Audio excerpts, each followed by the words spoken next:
Hello everyone, my name is Dr. Hale from Grand Canyon University's Master of Science in Chemistry program. Today we're going to be talking about distance learning and online learning. I'm an author. A website I'd like you to use if you ever get to the point where you have to teach physics. We've all probably been there before. On a Thursday, say, oh, by the way, Dr. Hale, you're going to be teaching physics this coming Monday. Like, what? A good thing to do is use this. You can use this program to help you out. We know the difference between distance learning and online learning. Distance learning has been around for 200 years or more, where they have correspondence courses, mail in your answers. They have mail in videotapes and things. College classes you can earn that way. High school, college classes, and so forth. We've all been through those.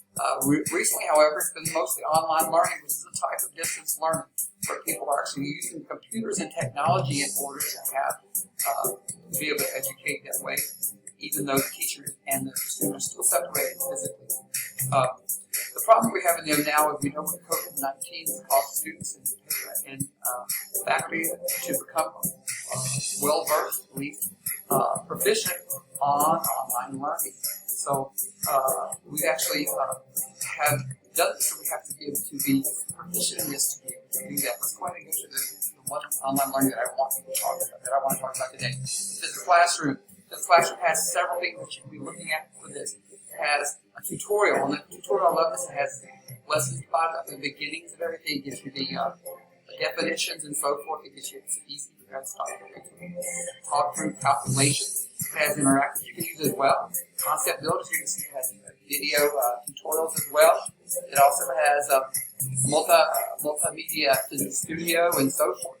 Einstein Physics, a legacy version. It has the calculator pad. This is one thing I really want to show you.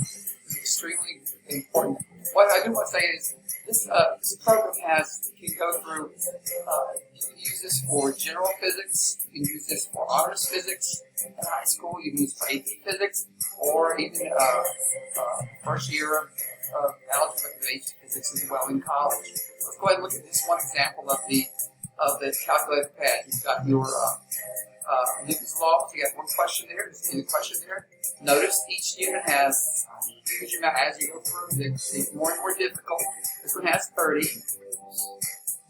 30. It has 30. I can't get there, but it has 30. Question number 1. You can give the students these questions, give them the answers. They have to show you how to come up with the answers. If they can't understand it, there's a talk through on this as well. Very good problem solvers. And he'll talk you through it all. Thank you so much. Okay, what I want you to do is I want you to use this physics classroom. It's a very good program for you to use.